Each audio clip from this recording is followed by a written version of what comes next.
I'm just sitting here working on a project that I'm doing, getting ready for my portfolio month, which will be in July, sketching out ideas, and I'm going to be sharing those. One of the things that I'm working on right now is the size of the items that I'm going to work with. Now, that may seem like a little random, like the size, but I really do want to set up a little studio area here and be working within a very confined space.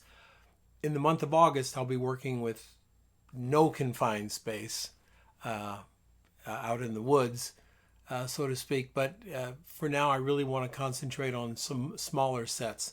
I'm also going to be doing some lighting work as well. So for the lighting portion of Lighting Essentials, where I think it's time for me to really start revisiting some of the lighting stuff that I've done in the past. And I taught at CreativeLIVE, and one of the things I taught at CreativeLIVE was called Lighting Essentials, and it was called Subject-Centric Lighting. I'm even more a believer in subject-centric lighting now after working with it and a lot of students, a lot of photographers along the road here. And I've got some new twists to a somewhat old tale. Subject-centric lighting is not new. It's always been there. And what that means, essentially, is it's the subject that calls the light. We don't light any subject with any light. So let me explain how this ties into marketing as well. Let's say you were to go up to a piano and strike the A key. What note would you expect for that key to respond? What note would come out of the A key if you hit it? Let's hear it. A. And if it's a piano in tune, unlike that one over there, if it's a piano in tune, it's a perfect A. That A matches every other piano that's in tune because there's a pitch for it that's set. It's a technology. If we couldn't hit that A and be guaranteed of an A, how could we ever play music? If every time we hit that A key, a different sound came out, it would be random. And when we played C, E, G, that wouldn't be a chord, that wouldn't be a C major chord. It would be 3 random sounds. So it would be unrepeatable. We could not write music. We could not repeat music. Same thing with light.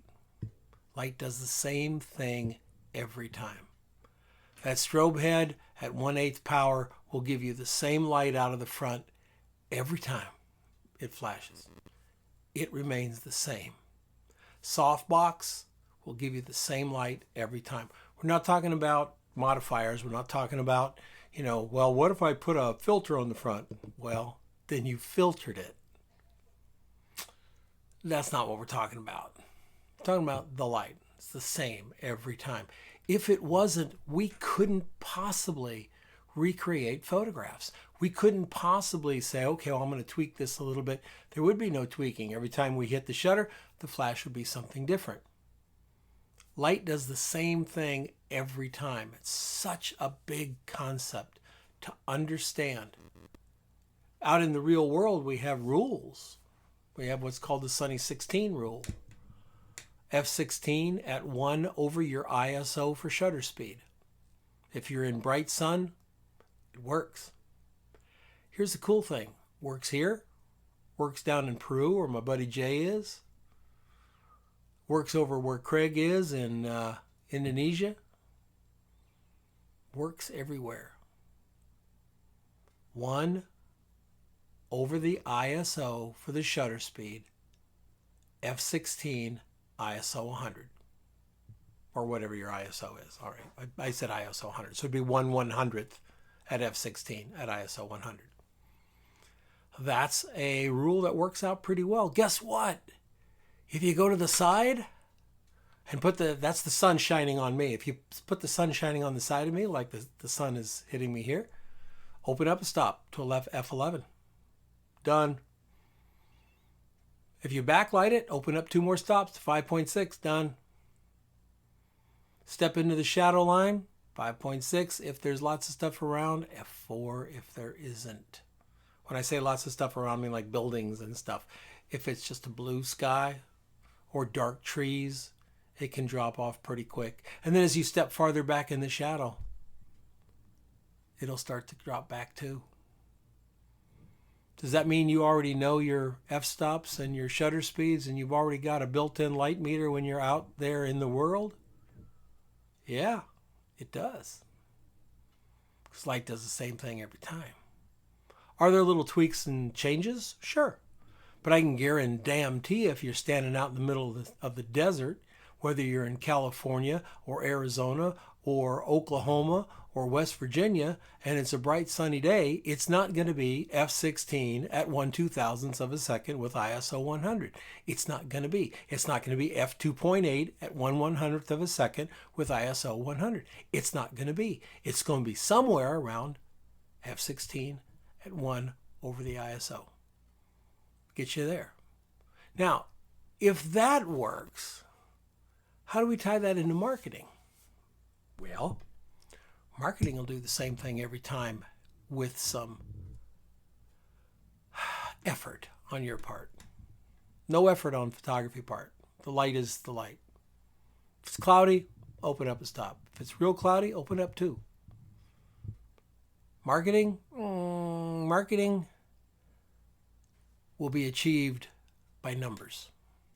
It's a numbers game. Your portfolio is a given. Of course you've got a good portfolio. If you don't have a good portfolio, well, we need to have a different discussion. Portfolio is a given. What do you put in your portfolio? What you want to do. You put the work in your portfolio, what that shows what you want to do. You want to shoot architecture? Put architecture in your portfolio. Yeah. You want to shoot food? Put food in your portfolio. You want to shoot fashion? You know the rest. It's a numbers game. You got to show it to as many people as you possibly can who are in the position of hiring you to start getting work. There is no other way. We hear about the occasional, he only had 6 photographs on Instagram and Vogue saw him and said, oh, he's our next star. Yeah, we hear about that shit all the time. That's really, really rare. That stuff we hear about, that's one guy, one gal. The rest of us have to scrap for it. You got to scrap for it. It's a numbers game. You got to push it out there. Marketing does the same thing every time it's tried. It gets you known. Doesn't get you jobs. That comes from personality, persistence, commitment, a good portfolio, a really good portfolio, business sense, tenacity, and good old long-term butt to the grindstone. But it works. I'll tell you how you can prove it doesn't work. Don't do anything. See how many jobs you get. Some of you, I'm afraid, are already doing that. It's not working out, right? It'll never work out. So just like Sunny 16, and just like preparing your portfolio, if you don't prepare your marketing and get out the door and show people your work, art directors, art buyers, magazine editors, photo editors. This is where you tell me, I'm sorry, I should leave a little room here. Let me count down so you can tell me how hard that is. It's really hard. It's very hard. It's hard to get a hold of them people, Don. It's hard. Here we go. 5, 4, 3, 2. Shut up. Of course it's hard. You know what's not hard? Nothing worth doing. Everything that's worth doing is really hard. Everything that has a nice payoff at the end, everything that guarantees you an interesting life is hard. None of it's easy. Don't believe the hype. You can make $200,000 a day just working from home 1 hour a day in your underwear. No, you can't.